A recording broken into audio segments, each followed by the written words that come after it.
Good morning, everybody. My name is Catherine O'Leary. I'm joining you this morning from Cork Foundation. We're just going to give it a couple of minutes, just I suppose to give people a chance to connect through if anybody's having any difficulty. So if you just bear with us for a few minutes, we'll hold tight and then we'll get started with the presentation shortly.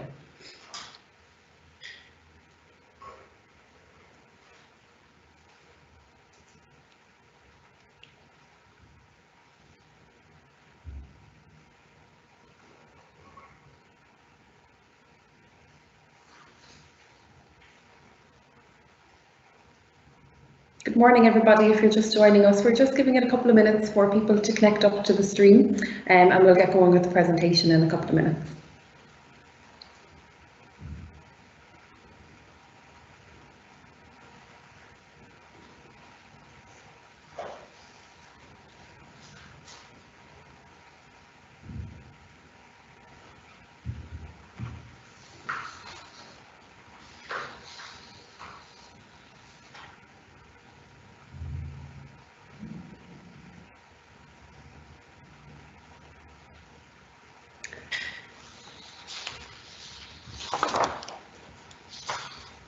Good morning, everyone. We're just giving it a couple of minutes to let people connect through, and we'll just wait another minute or two, and then we'll be getting going.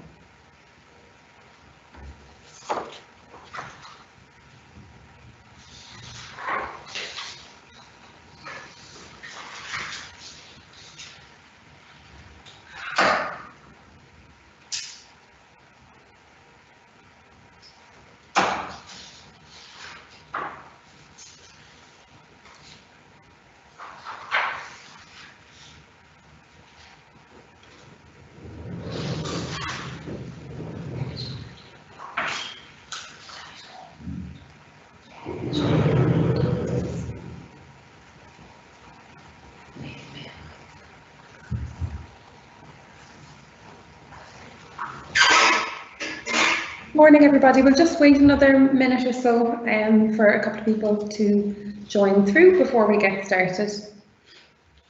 I hope you all navigated the way through okay this morning.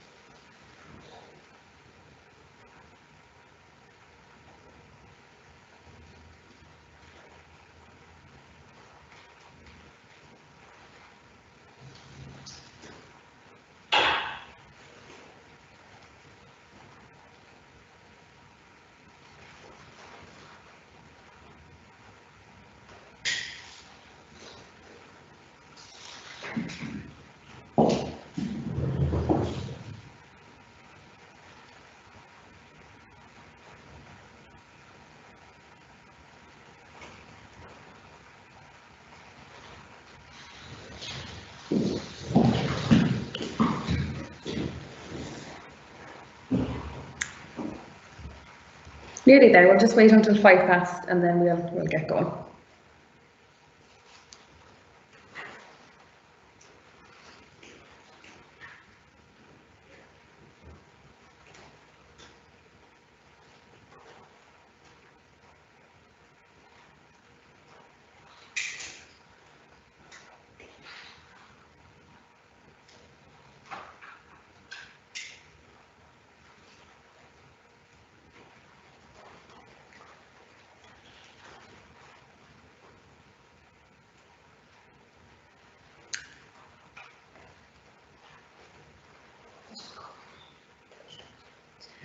Okay, so good morning, everybody. We're going to get going with the presentation. So I'd like to thank you for giving us your time this morning. We really do appreciate it, and I know it's a busy time in the run-up to Christmas. My name is Catherine O'Leary, and I'm one of the Children's Disability Network Managers for one of the future teams that will be formed under Progressing Disability Services. And we'll be talking a lot more about what this means over the course of this morning. And this here is Conor McNally, who's another Children's Disability Network Manager, and he'll also be presenting this morning and going through the question and answers with us later. And we're really delighted to be joined by Mary Desmond this morning. So Mary Desmond is Head of the Children and Families Division here in Cork Foundation, And Mary is also a representative on the local implementation group, the lead group for that in Cork. So she's been very involved in the plans to roll out progressing disability services here in Cork. So we look forward to Mary's wisdom and guidance in our questions and answers as well. Before we get started on the main content of the presentation, I'm just going to run through a couple of bits about the IT this morning. So I suppose this is a new streaming technology for us, so we hope you'll forgive us if there are any glitches. This is the platform that we're authorised to use because it's very, very secure, but we are aware that some people then can have difficulty accessing it. So we are recording it if anybody's had any difficulty linking in, and I'll say a little bit more about that shortly. So from our test runs, what we've learned is that if you lose the stream, perhaps if your internet connection drops and you lose the stream, you should exit the stream and click back on the link that I would have emailed you yesterday. So waiting for it to reconnect, it often doesn't work, and you're much quicker just exiting out and coming back in, and you'll kind of re-establish that link much quicker. So as I said, the recording will be, the event this morning is being recorded so that we can share it with other families who weren't able to tune in live this morning, and for any of you who'd like to watch back, or if you have any difficulty at any stage during the stream. Because it's a live stream, you're not visible on camera, and your microphone is muted, so you won't feature in the recording in any way. But there is a question and answer box where you can ask questions. So you'll find this generally at the right-hand side of your screen. If you're on a computer, it should be little speech bubbles with a question mark in it, and this is where you can place your questions at the end of the presentation, and we'll answer as many as we can for you at that stage. So you can ask questions anonymously or include your first name if you wish. However, what we really want to emphasise is please do not put any details of your child or any other child in this box.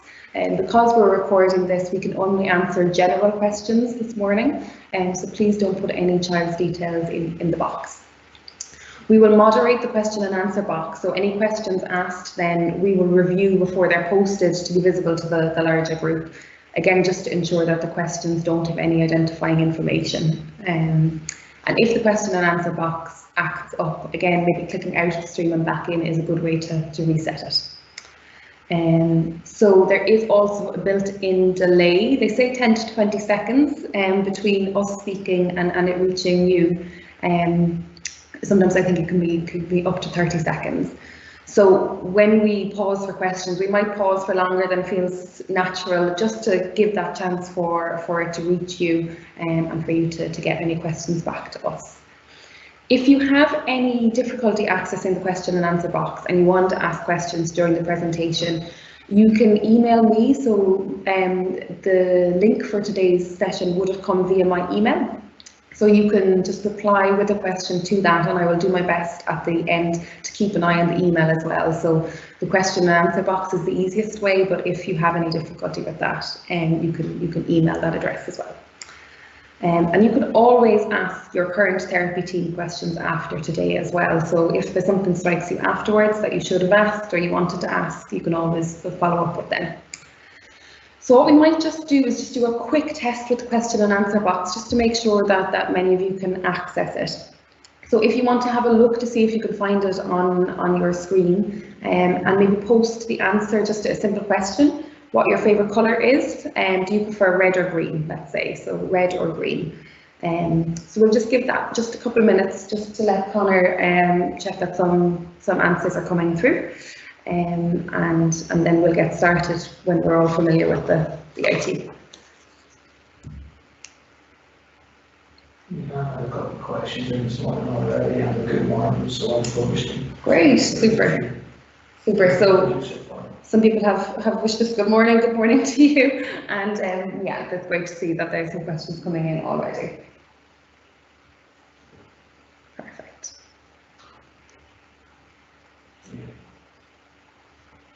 Great, I think there's ones coming through. So with that, we'll get started on the main content of the presentation. So there'll be a lot of information over the next little while, but I suppose hopefully as we go through the presentation and we piece it together, things will start making a little bit more sense, and then we can clarify anything for you at the end as well. So we really are pleased to have the opportunity to share with you the service improvements that are coming down the line as part of the National Progressing Disability Services programme this morning. So I suppose the natural place to start is to ask, what's the vision for services for children who have a disability and a developmental delay under Progressing Disability Services? So the vision really is one very clear pathway for all children with a disability or delay, and that services then will be provided according to their needs and as close to home as possible. So that probably sounds, like very, very wordy and a lofty ambition, but we'll actually break that down and show you how the changes will aim to achieve that. So there's a couple of, I suppose, key areas that we'll focus on this morning, and the first one is the idea of child-focused services. So Progressing Disability Services is really built on the idea of services to children and families being child and family centred. So this means that the needs and the priorities of the child and their family will guide the support that they receive. So services will prioritise your child and family's needs and goals in the context of how your own family works. So your service will collaborate with you to plan the support that your child needs. Services will not be diagnosis specific. So your child will not need a diagnosis to access services. Services will be provided based on your child's needs. And there will be a little bit more on what this means later on in the presentation. So under Progressing Disability Services, we will use the staff, the time and the budget resources allocated to us to run these services as efficiently and as effectively as possible. And we are working towards having services for children as close to their home as possible. So these services will be based in local network areas, and these follow the HSE Community Healthcare Network areas. So the services or the team for your child will be the network area closest to your home address.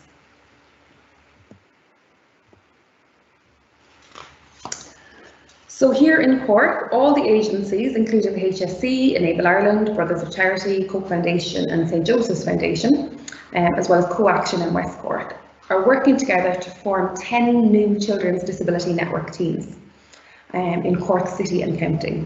So services in West Cork and also in Kerry have already changed to this new model. So in total, there will be 14 teams in Cork and Kerry. So all of these organisations on screen have come together to roll out this national initiative within Cork and Kerry. So each new Children's Disability Network team, that's often referred to as a CDNT, they will have a Children's Disability Network Manager. And this is the role that both myself and Conor have taken up. And each Children's Disability Network team will cover a specific geographic area. And each team will then be managed by a lead agency. So the lead agencies in Cork are Enable Ireland, Brothers of Charity, St Joseph's Foundation or Cork Foundation. So the therapists working in your current services will reconfigure into the new teams. Each new team then will have the skills and experience to support children with a range of disabilities. So services will no longer be diagnosis specific. So for example, Enable Ireland will no longer support only children with physical disability. They will have therapists who have experience of children with physical disability, intellectual disability, autism and many other developmental delays.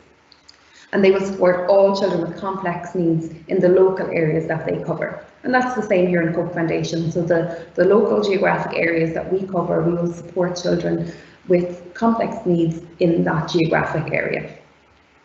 So this change won't happen until spring 2021. So your children will stay with their current service provider until then. And it's important just to emphasise as well that there'll be no change to any education placements as a result of the rollout of Progressing Disability Services. So if your child, for example, attends one of the special schools associated with Cork Foundation, such as St Paul's, there will be no change to their education placement. So this is really a change in how the therapy supports, the health supports are provided for children in the Cork and Kerry area. Okay. So the other thing just to say is that we, I suppose, really value the input of parents in this change, and for that reason, parent representatives have been really key members of the local implementation groups that have been involved in the rollout of progressive disability services and the preparations for it. So we, I suppose, would like to acknowledge, I'm not sure if any of them are on the call, but we'd like to acknowledge their input and really thank them for that, because their insight has been really, really valuable. So that local implementation group that the parent representatives are on is one of a number of structures that has been in place in Cork that have been preparing for this rollout. So there's a steering group, and that consists of the CEOs of all the organisations. And then there's the local implementation group leads group, which has leads from each of the organisations, different discipline reps from all the agencies, and that's the group that Mary is involved in. And then in each of the 3 areas in Cork City and County, North Cork, Northleigh and Southleigh, there is a local implementation group. And on that there are staff reps from each of the agencies, and then of course the parent reps that we just spoke about. So that's how the change has been planned and being prepared for in Cork. So now I'm going to hand over to Conor, and he's going to take you through the rest of the presentation. You might just give us a minute or two while we wipe down computers and we swap over, and we'll be with you for the rest of the presentation.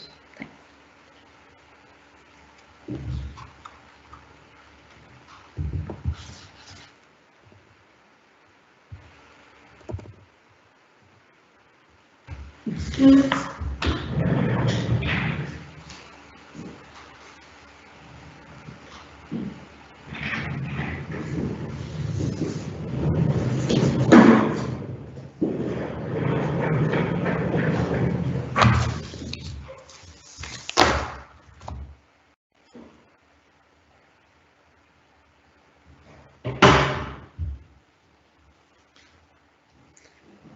Hello everybody, my name is Conor McNally, and I'm one of the Children's Disability Network managers for one of the future teams that will be formed under the new model of progressive disabilities, which we'll be talking about in this presentation. I will be bringing you through some important information about progressive disability services, focusing mainly on the pathways and the services, and we will have time for questions at the end of this presentation. So as you see with this rather chaotic slide above, it highlights just pathways for planned intervention, and the children and family are in the middle of it there. So children and young people and their families will access support nearest their homes. This will be from either primary care services or the new Children's Disability Network teams. This will depend on your child's levels of need. Different children have different needs and require different levels of support at any one time. For some children, the support of primary care is more appropriate, and for other children, the support of the Children's Disability Network team will best meet their needs. Under progressive disability services, whenever a child accesses support through either primary care services or Children's Disability Network teams, is based on whenever they have a non-complex or a complex need. I will go further into this a bit further in the slides. Just to highlight that these 2 services will work in an integrated way. So let's now take a look at both these services in more detail. So as we said, so to summarise, there will be 2 main types of service supporting children going forward in an integrated way. Primary care children's services will support non-complex needs. In each geographical area, we have a new formed Children's Disability Network team for children with complex needs. We will have 10 teams in Cork aligned with the community health care networks, in which, for example, I cover North Cork and Blarney, and we will have a list of all the teams later in the presentation, and they can also be found in the family bulletin that has been provided. In the county of Cork and Kerry, we'll have 14 teams formed by geographical spread and population. So, primary care services. Primary care services are providers of services for children with non-complex needs. In the boxes below, you will see 5 areas that are assessed and discussed. So we have physical, social, communication, emotional, and behaviour. These non-complex children in primary care may have mild difficulties in one or more of these 5 areas. So for instance, in physical, it could be crawling, walking, running, jumping, catching a ball, or physical pain would be. In social, we could have an inability to share, difficulties in turn taking, poor imaginative play, or limited interests. In communication, we could have difficulty telling a story, difficulty following instructions, difficulty from other people to understand the speech of your child. In emotional, we can have tantrums, anxiety, crying when a parent leaves, or lack of recognition of emotions. Or in behavioural, there could be, for example, repetitive behaviours, a little sense of danger, or withdrawn from school, or withdrawn from other areas in life. These mild behaviours may be difficult for them to participate in their day-to-day activities, to learn new skills, or interact socially in their environment. And this is at home, out and about, and in school. If a child experiences these difficulties, they may benefit from some support from primary care to help encourage those skills to develop. So how do primary care children's services work with children and families? So primary care children's services work independently with each child and a family within their current defined local areas. Who are primary care? Primary care includes the following disciplines: physiotherapy, occupational therapy, speech and language therapy, psychology. These disciplines also work closely with other core primary care services such as dietetics, community medical doctors, GPs, public health nurses, or regional health nurses. And where are the primary care services? The primary care services operate in defined local areas within North Cork County, the South of Lee City, or North Lee City. So examples of children with non-complex needs. So a child whose communication needs can be met by a speech and language therapist, and this is through working individually. These communication goals can be assessed by one discipline working with the family. In children with handwriting needs to support their learning in school, fine motor skills may need to be helped. So who have no other challenges may have their handwriting skills addressed by an individual occupational therapist. Or a child in physical pain, such as joint pain in the knee or the hip or the ankle, whose needs can be met by a physiotherapist working individually. So that is to highlight some of the examples of children with a non-complex needs. These children with non-complex needs have access to individual therapists who give children and family strategies and goals. So moving on into the Children's Disability Network teams. Children's Disability Network team service are providers of service for children with complex needs required for activities of daily living, learning new skills and social interactions. Again, we'll be looking at through the 5 boxes: the physical, the social, the communication, the emotional and behavioural. These complex children in the Children's Disability Network teams may also have mild or difficulties in more or some of these areas. So for instance, in physical, they could have a difficulty sitting or standing or walking where mobility aid is required, or that child needs transfer training or strength training, if not independently mobile. They could have frequent falls, unable to jump, or difficulty using a fork or a spoon, or holding objects or threading beads. In a social context, there could be a difficulty mixing with other children, or no interest in other children, isolation, limited eye contact, or no interest in toys. In communication, we could have language delay, does not follow simple directions, use two-word phrases. In emotional, there could be excessive crying, refusal to go to preschool, or long uncontrollable tantrums. In behaviour, they can be very withdrawn, they could have a low mood, or they could be very aggressive and needs constant support. And these are only some of the examples that may come into the complex needs.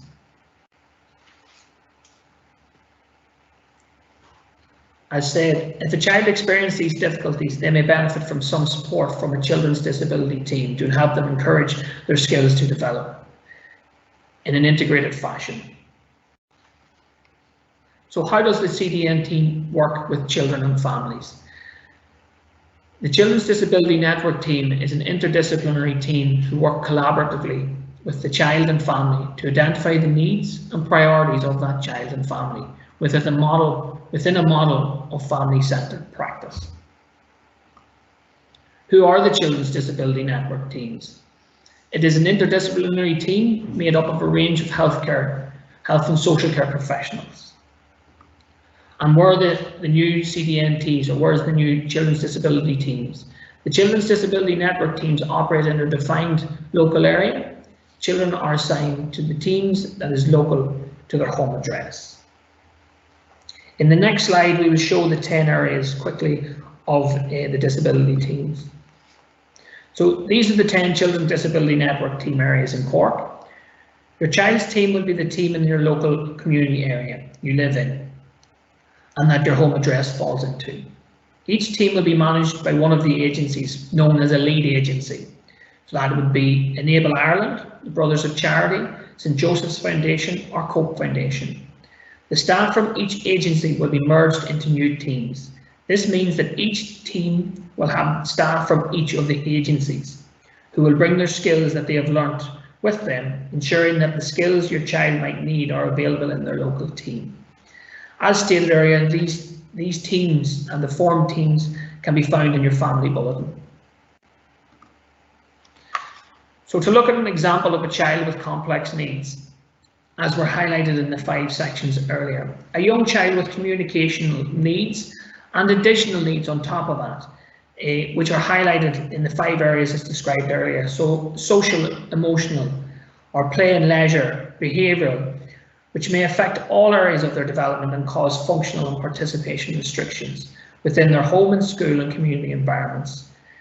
These interdisciplinary teams work with the child and the family to assist them to meet their goals, to improve their outcomes and improve functional participation.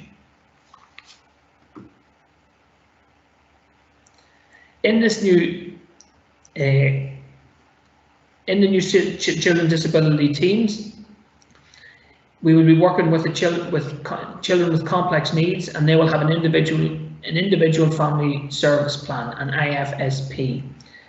It is a live document. It therefore needs to be reviewed and updated to keep the priorities and current goals. Children with complex needs will have an individual family service plan known as an IFSP. The IFSP is a collaborative process between the child, family and the CDN team. Together, the family and team identify the child and family's priorities and agree goals and strategies. This is to help your child and family to participate in family and community life.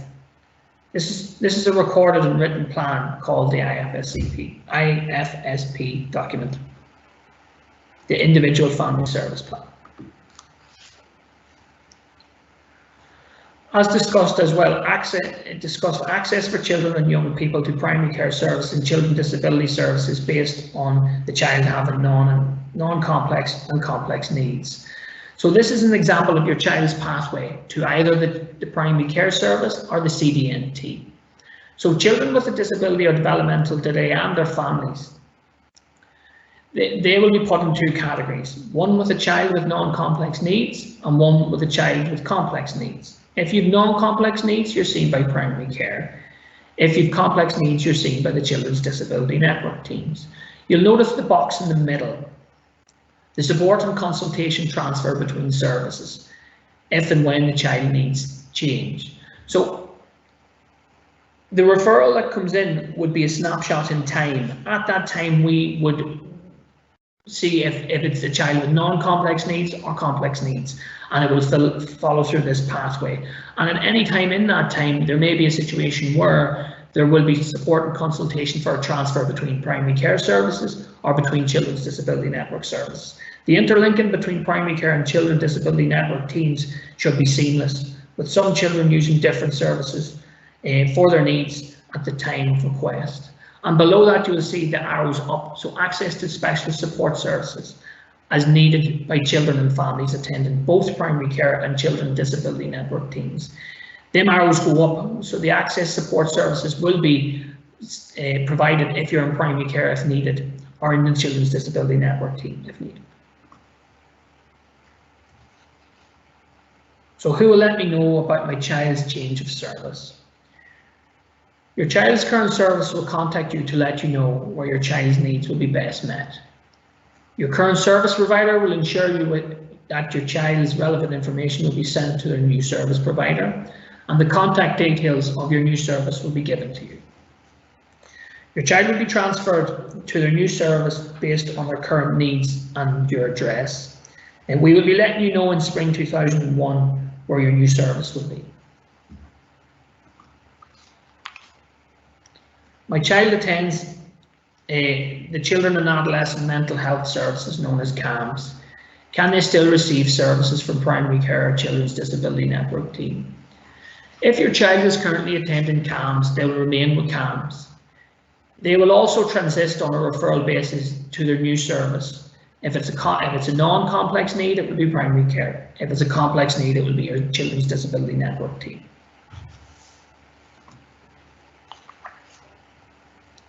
So, to show with the mountain ahead, to reflect on the journey so far, we know there will be challenges. In Cork and Kerry, we'll be working together during this period of change. Your current team knows you and your child very well and will help you to guide you through this process. Where will I get more information on the PDS? So your current service provider will keep you informed. The PDS family bulletins, as we discussed earlier, will continue to be circulated to you. And there is information on the website www.hsc.ie/children's disability. So working together to support children with a disability and their families. The Progressive Disability Service is grounded in the principles of accessibility, early identification of needs, equity of service, inclusion, interdisciplinary working, and family-centred practice. So in that context, we will be working together to support children with a disability and their families. So there was a lot of information coming through there. You will notice that we had highlighted at the front that there will be a recording of this that you can watch yourself at a different time. Now we're going to move on to see with the question and answer section to see if we can answer any of your questions. Thank you very much for listening. Right. We'll just get you to push back. Perfect, and then we can see Mary as well.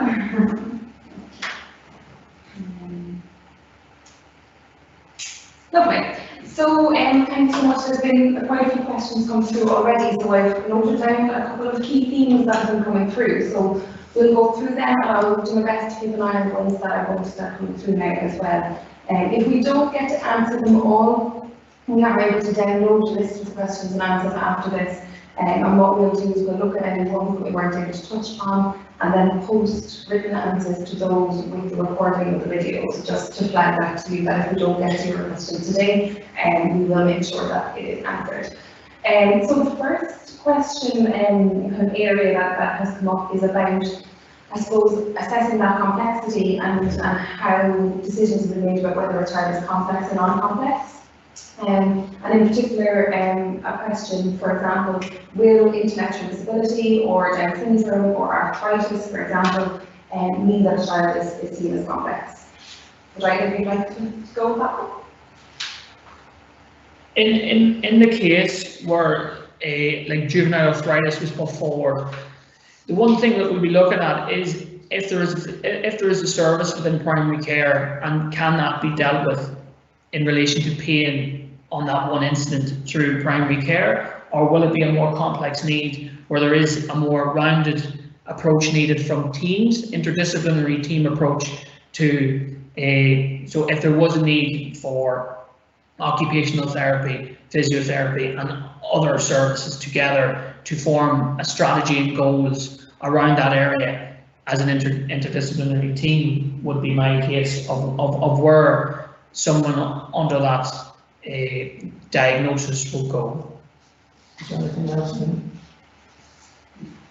Yeah, that's perfect, yeah, clear, yeah. So another question that's coming through is around the level of service that children will receive, and will children receive more services.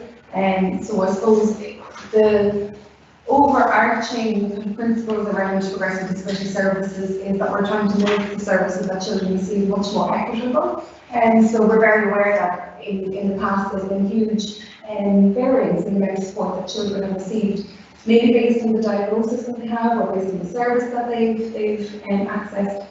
So the restructuring into these children's disability teams will mean that the services available are much more equitable. So there was another question, will each team have the same level of service? Will each team have the same number of physios, for example? So I suppose around that, each team, they'll look at the population of each area and I suppose the incidence of children with additional needs in any given area, and then the staffing is matched to that. So the idea is that each team will be able to provide an equitable level of service to the children that they support.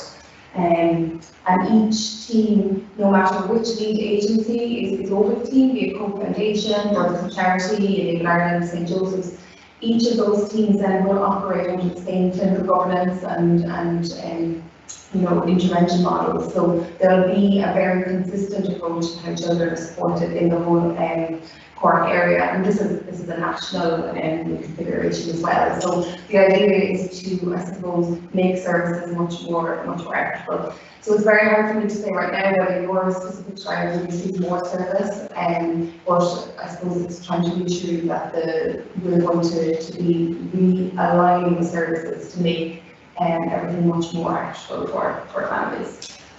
Just to add that, even also in that case, the skills base across all areas is going to be merged. So it's the highlight that all managers across the 10 will be talking to each other, and all areas will have a skill base across all areas. So we will be having a universal approach to all areas. So just a question that I've just seen come through there was, will the early intervention team still exist? And there might be people, saying, will the North ASC service or Bridgeway still exist? So those services will come to an end in spring, but all the therapists that are currently working within those services will make up the staffing of the new network disability team. So all that knowledge will still be there, but those diagnosis-specific services will come to an end. So you won't any longer have services specifically for children with specific diagnoses. Each team will have the skills to be able to support every child. So another just area that things have come through. So around, if a family has more than one child, will there be capacity for a team to support them kind of more as a unit? Would you like to take that, Mary? Sure. Well, families will be receiving their services close to home and with a team that's closest to their home address. So if a family have one or more children and they're deemed to be complex and require services of a CDMT, but then those children, be it 1, 2, 3 or more, will receive services from that team. Yeah, that's answering. Yeah, and I think each family will have an individual family services plan, so that that family plan kind of encapsulates the needs of, if you have more than one child accessing services. So it won't be an individual plan for a particular child. In your instance, it will be a plan about how to wrap the support around your whole family, and that includes supports for each of your children. So I think it should mean a more kind of cohesive support for family units, where we have had families who've had children accessing different parts of Cork Foundation in the past, and that can be quite difficult for families. So I think it will be a lot more coordinated, certainly. Okay, so Another question that came through, would there be transparency as to how many therapy hours are available in each lead agency, split out between primary care and CDNT? So that's just a good point to clarify that primary care services are provided by the HSE, and the lead agencies will be over and responsible for the operation of the Children's Disability Network teams. So it's not that the lead agency will be over primary care and will be over the CDNT, and so they have different structures. So just to kind of clarify that question, and maybe if that helps kind of change the question, feel free to pop it through as well, and you can have a look at that. There was some questions maybe around special schools, so does this mean that children attending special schools will still have a specific OT or a specific SLT that's attached to the school? And also, does it mean that because of this change that all therapy will now happen outside the school? And does it mean that therapy has to happen at home because it's by home visits? Well, the question about special schools, I'm sure, is a very important one for many of you listening today. We know that in many schools, special schools, a lot of the children will have complex needs and will need the services of the CDNTs. At present, we are looking at all the children that are attached to our services here in Cork, and we are determining if their needs are complex or non-complex. So for those that are complex, we know that some schools will have a very large percentage of children that will be complex. So while the national policy is that children and families access services by the team according to home address, we do know that there are some special schools where the majority of the children have complex needs, and children attend from many different areas. So currently there is provision for local arrangements to be made, and we're currently working on those local arrangements with a view to the schools that are in the Cork area.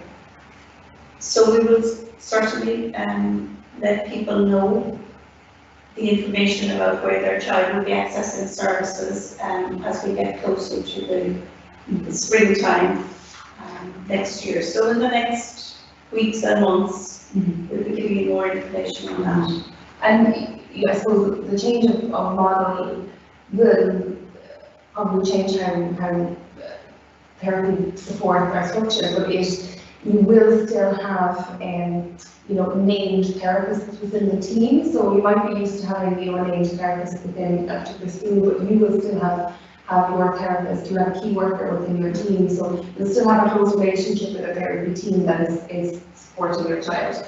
And that's very important, I suppose, to be able to make sure that there's that relationship between the family. And anything that is appropriate to support in the school could definitely still be supported in school. I've seen another question come through just in terms of equipment needed for school and things like that. And there are obviously, when you think about children, their home environment is so important for their development, but so is their school environment. So there will be things that will be priorities to support in school. And we can discuss that with you in the IFSP. And also if the school identifies that there is, let's say, a special seating need or something like that within the school environment, we can all have that discussion and make sure that that's met. So, I think the close communication between school and home and the therapy team will continue to be important, and perhaps even more so, going forward. So another question that's come through, so there's families who we don't know their children very well at the moment. We either haven't seen them in a long time, or we maybe haven't seen them for therapy at this point. So a question around how we will figure out whether those children are best supported by a Children's Disability Network team or primary care. Either do you like to go for that one? Yeah. And just to say that we will be filling out what we call service user information forms on all children. And this is a form which captures your child's needs, some information around particular goals that you as a family may wish to prioritise for your child. And so right now we can fill those in for the children that, as Catherine said, are known to us. But many of you listening today would probably be thinking, oh, I haven't been in touch with any therapist in recent times, so how will they know my child's current needs? So many of you will be getting forms in the post to complete and to help us to determine whether your child is complex or non-complex. And that, as you know, then will have a bearing on where your child will receive services. So that's an exercise that we've started. We've completed it for many children, but we still have many more to be completed. So we will be asking you to fill in forms, return them to us, and if we need to engage with you to clarify any matters regarding your child's needs, we do so over the coming few months. Great, yeah. Another question we might send this video away, Conor, is just around, have we been given more funding? Will there be more therapists, you know, as a result of the reconfiguration? The quick answer to that is no, that our resources are currently finite, and the resources that were in the Children's Disability Network areas have been, or in the previous forms, have been merged and brought into the 10 teams as discussed. So unless Mary, you can add to that. Well, I think that's the answer in short, Conor. There are no additional resources being provided at this point in time. But we hope that will, you know, change as the teams develop and we move forward. We will be highlighting locally and nationally the needs and the requirements, and I'm sure additional resources in terms of funding and staffing resources will come in due course. And one thing to say is that we won't be starting with a legacy of AON reports. You know, there had been funding put forward, a large amount of funding in the case of 7.8 billion or 7.8 million across the national area for the AON report. So we won't be starting with that waiting list situation. So we would feel, as managers from national, the report would be is that as these teams form, it will be up for discussion, and we will be looking at the service needs of each area as managers. Okay, and then, sorry, somebody's asking me to move closer to the microphone. We're just trying to stay as distant as possible from each other, but I will talk a little bit louder. There's a question coming through, or a couple of questions around the move away from needing a diagnosis, and I suppose how we will know, I suppose, what supports a child might need if we don't know their diagnosis. And obviously there are times when a diagnosis is very helpful in terms of accessing the you know, school placements, things like that. So just to expand on that one a little bit, currently, the way some services are structured, you need a diagnosis to be confirmed before you can access it. So I'll use the example of the North ASD service. So because it's a service for children with autism, until you have that diagnosis of autism, you can't access the therapy supports.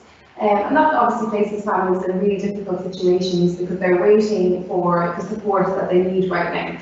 So this model will change that. If your child has non-complex needs, they can be supported by primary care and they don't need any diagnosis to be able to access that support.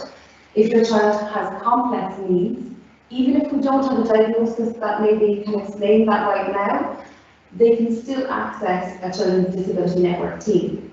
So they can access the support before they get a diagnosis that might help us explain. Of course, diagnosis will still be a very important part of what we do, and for many children, that's, you know, an important part of their journey and their family's journey to understanding their needs.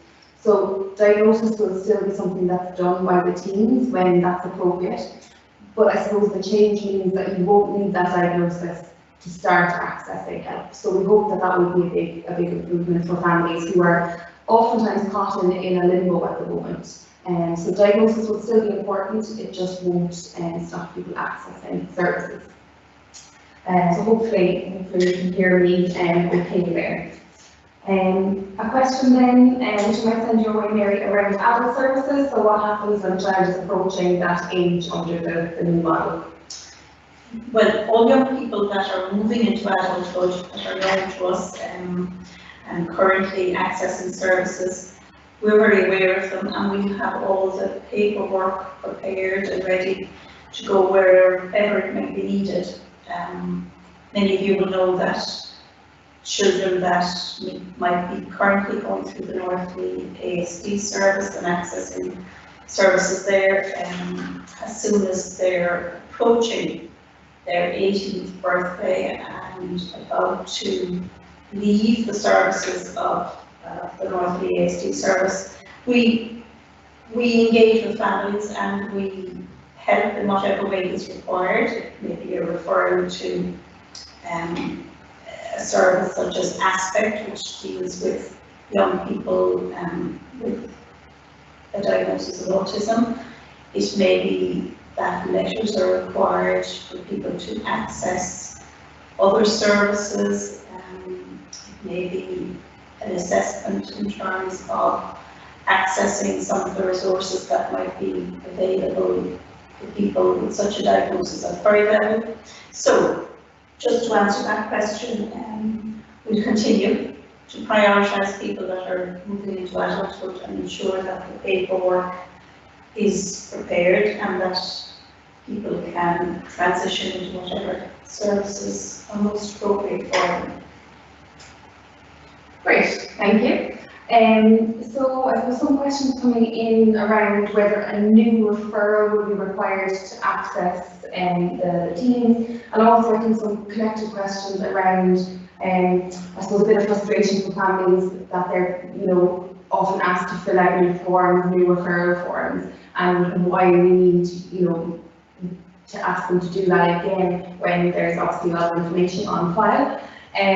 So the first thing to say is no new referral is needed if your child is already within Cork Foundation. We will ensure that your child their file is prepared to go to their new team.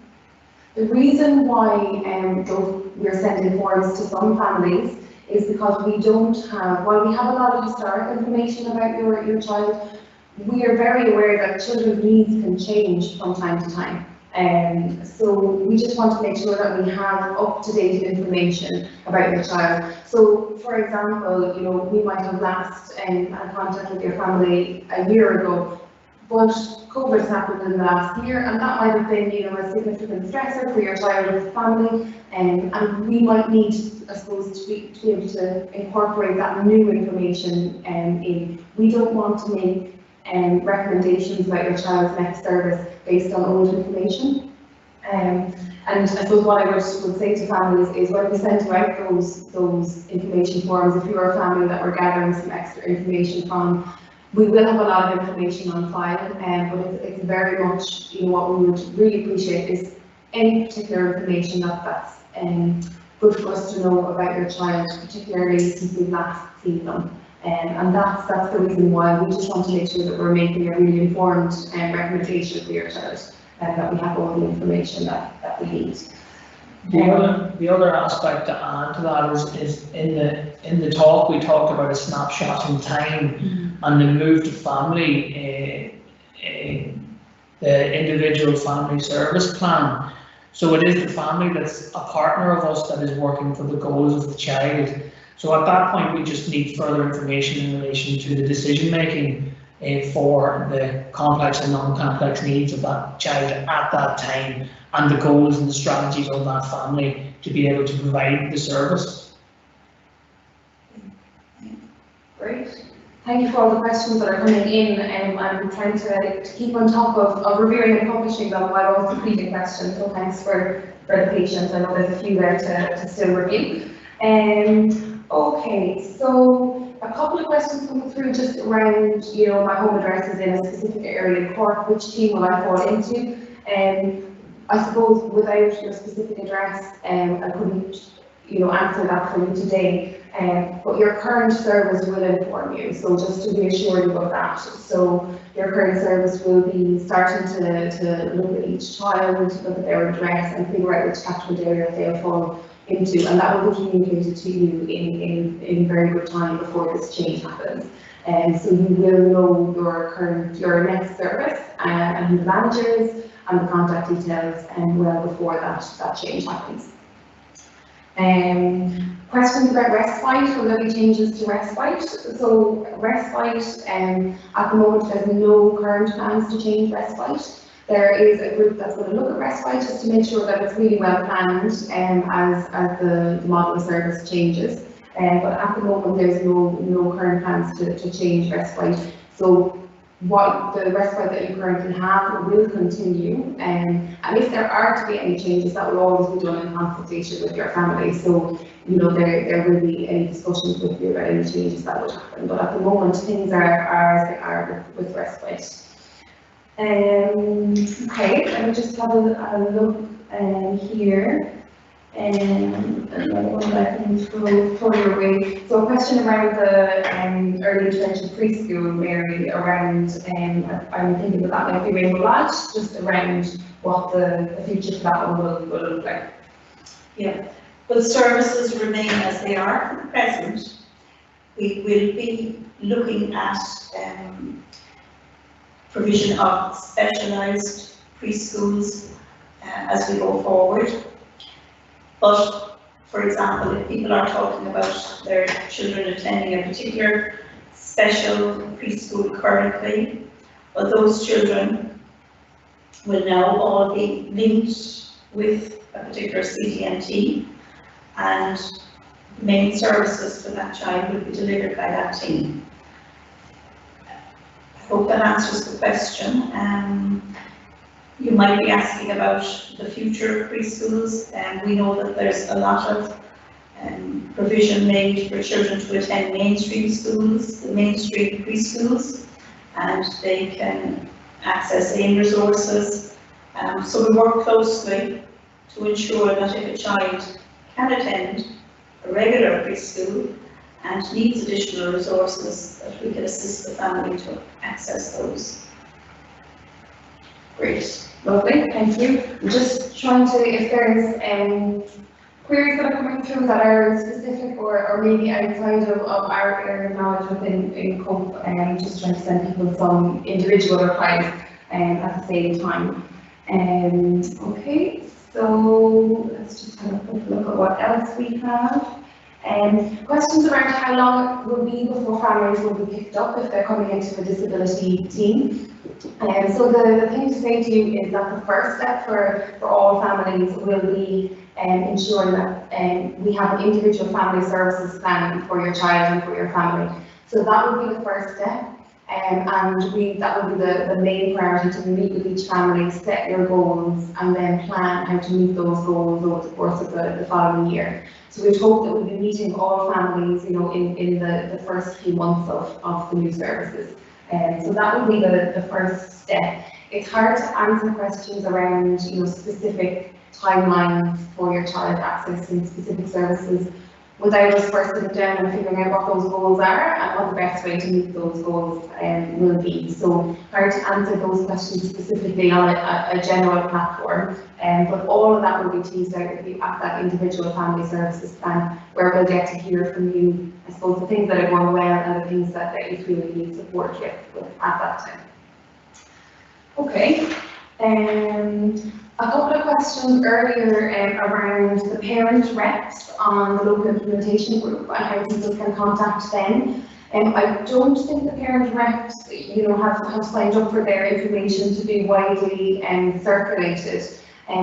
So I suppose they're there in a capacity to advocate from a parent perspective. But you'll appreciate with the large number of families who access Hope Foundation that if their details are circulated, that could become you know, quite onerous on them when they're doing it in a voluntary capacity. And so I suppose it's to reassure you that their application for parents and families at the organising group. And if you would like to contact somebody to, I suppose, give your own input, we would encourage you to contact your current service so that they can take that feedback on board, and that can be fed up through the staff reps and the discipline reps like Mary in the local implementation group.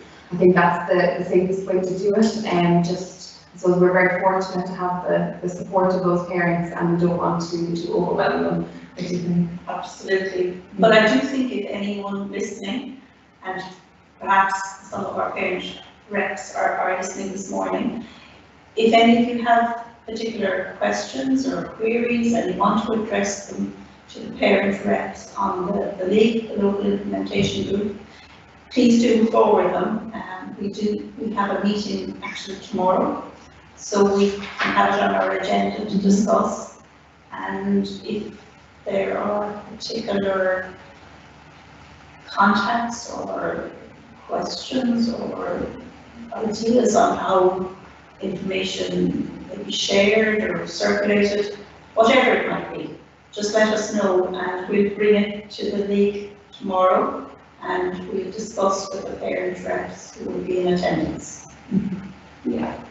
A question there as well that I think you'll be well pleased to answer. Will the new teams be providing letters needed for schools and CNOs to receive access to support in school? Well, nothing will change. I know that's a big requirement currently, and whatever is needed will continue. Now, I do think that there is a need for closer links between health and education. And there will be a health and education forum set up in the Cork area where we can address lots of the issues going forward, where I think a more collaborative approach would work in the best interests of children and their families.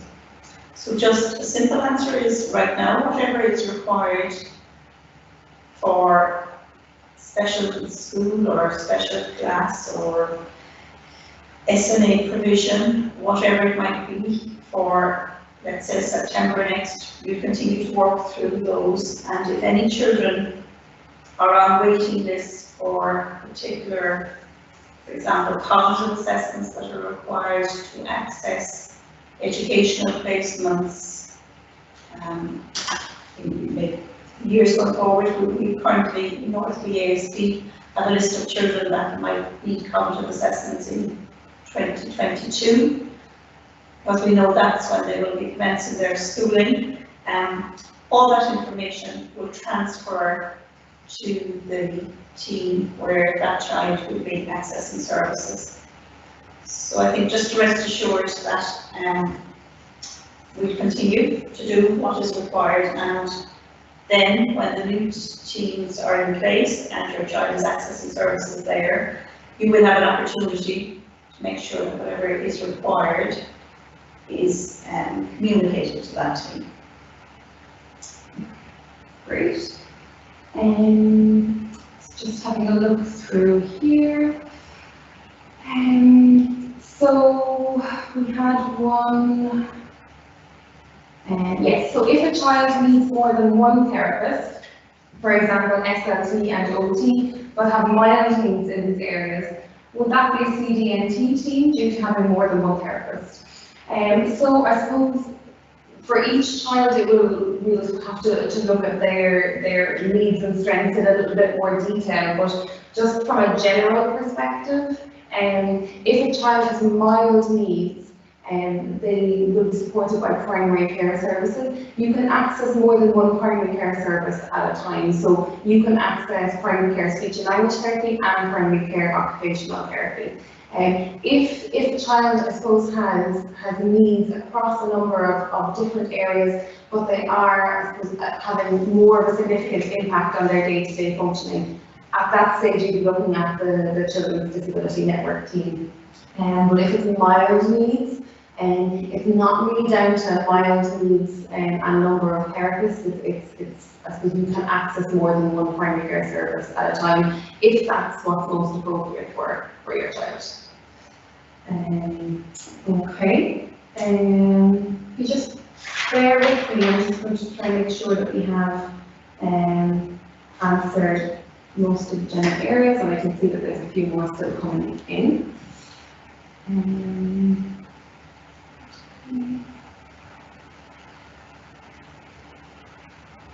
So will we be CC'd in all communications between agencies if transferring? Would either of you like to go with that?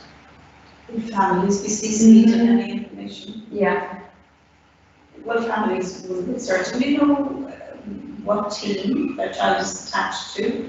Yeah, I think it's really about you'll be CC'd, you know, you'll be given a copy of or so the contact details, and you'll be informed directly about what your child's new service will be. There will be, you know, file information that will go if you're transferring to a new agency. There'll be a consent process that will go through with you around that. So you'll get to consent to what information goes to a new agency. So you'll be consulted fully on that. So you'll know exactly what information will be going with your child. You'll be sort of in the driving seat in terms of that. But what we would be saying is that we would be sending ideally the information about your child that we have on file, such as if they have maybe a diagnostic report, and that's obviously very important. If you consent for us to give that information to the new agency, it probably will result in less, you know, extra form filling for you down the line as a new agency and gets to know them. So, if you are happy for us to share that information with the new agency, if you are transferring outside Cork, then we would do that with, you know, in consultation with you. Okay, let's see. Thank you for all of the questions. So will there be new places for people to access Respite? I think for that again, this change, this reconfiguration is happening, and that's kind of one side of the story, but obviously there is another side of the story where we will continue to have to advocate for more resources, and I know that Respite is something that's you know, really valued by families, and that there isn't enough. So, you know, access to Respite will be something that we have to continue to flag and to, I suppose, to use, you know, our relationships with HSE to advocate for. Okay.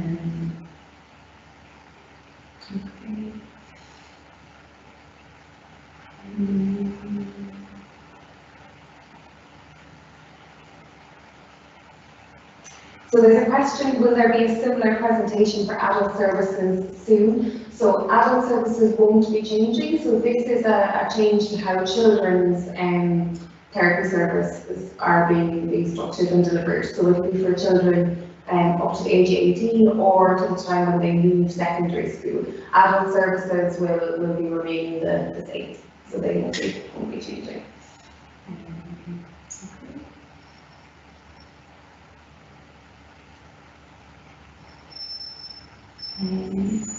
Will there be ongoing sessions or just a specific amount of sessions? So I think this person is saying, for example, a child with Down syndrome needs constant speech and language therapy.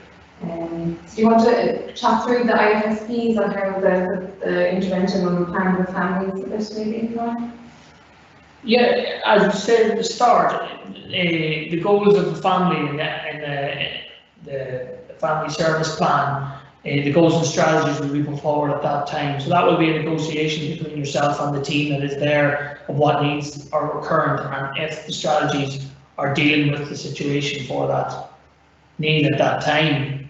So I don't think there is specific times in relation to how long or how long the service is going to be provided by one discipline to one client. It's more about the case of the family's goals at that time. If the strategies are meeting those goals, and they will be reviewed as we call it, a live document, it will be reviewed as a live document along with the child and family's journey or their plan. Great. Okay. Let's just have a look. Look like some nice feedback from one parent saying that they hope the new system will work better and be faster at helping our children. That's definitely what we're aiming for, so thank you for that. Okay, yeah, and there is that frustration there for parents, and I completely appreciate it around, the form filling. I suppose I've explained why we feel it's very important to hear from you now about your children, and just to make sure that we're making a really informed choice. A couple of questions about if you disagree with the recommendation about their next service. You can absolutely contact your current service to discuss that with them at the time. So you will be able to, your current service will be up and running until that point of transition, so you can discuss that with them. If you feel that maybe there isn't something that has been considered, there you can definitely do that. Okay.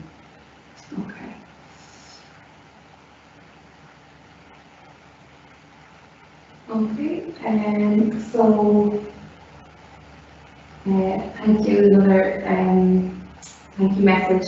And could you give some information about how this new model will interact with access to special education placements? I don't know if you'd like to go for that. How this new model will interact with access. Yeah.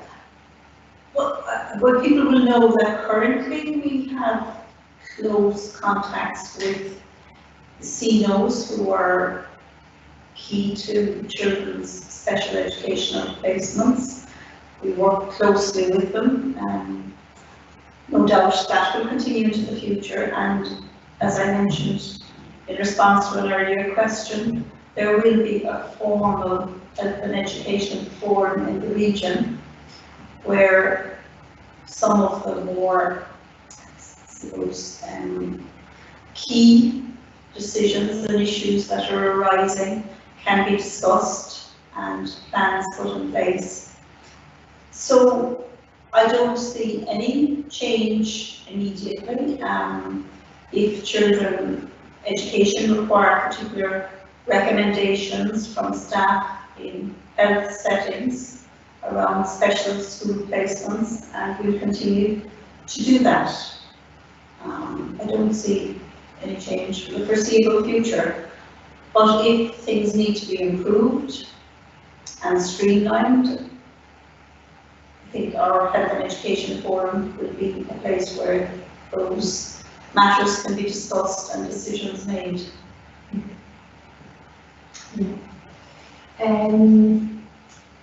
So a question around whether you need doctors or consultants letters to support a child's needs. So I suppose to substantiate that a child has a diagnosis of arthritis, for example. So in that instance, I suppose we always encourage families that if they are accessing supports of a consultant or anything outside Cork, to ask them to CC us in to any of the reports or the letters if families are happy with that, so that we can keep that information on file. So likely in this instance we have that information on file, and that's absolutely fine. So nothing extra would need to be provided in that regard.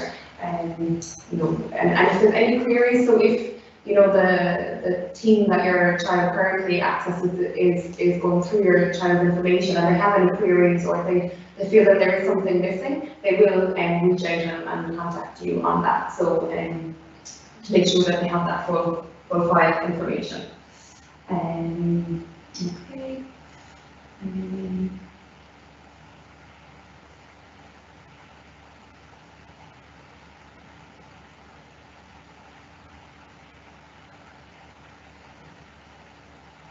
A question about the league meeting minutes and whether they're available. I'm not sure whether those are shared on any platform at the moment. Currently not, but again, if that's something that we need to consider and share with parents and families, we can bring it to our meeting tomorrow. Yeah. That will probably need to be signed off by the steering group for them to circulate it out, but we can discuss it tomorrow. And yeah. Okay. Okay. So when transferring from post-primary to adult services, how will the new system affect the person with a disability's options of support in future and accessing services? There won't be any change to the options that will be available to somebody when they come to that point of transition. I think one of the positive things about progressive disability services is there really is a focus on making sure that we're supporting children and families at those times of transition, including that that transition into adulthood, but it won't affect any of the options that are currently available in terms of adult services. They stay the same. Okay.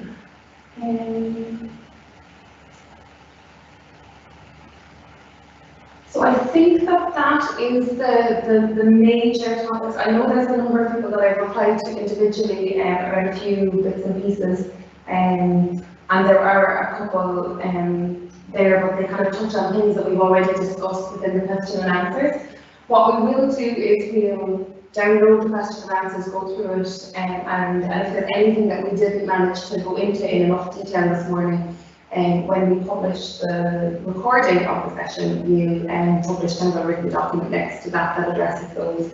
If you have specific questions about your specific child, I'd encourage you to contact the service that they're currently accessing, so be that Hope or Intervention, North ASC, or within the special schools to chat with. If you know a specific therapist, it has been working with your child, to make contact with them, or discuss with the school team, I think, about who they link with most closely in terms of therapy supports within that school at the time.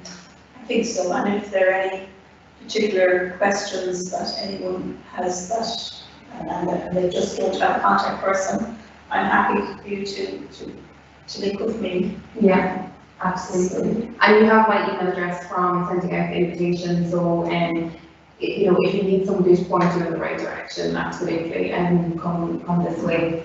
Just another question just came through. So is PDS just for up to 18 years? Yeah, so it is Progressive Disability Services for Children and Young People is the long title.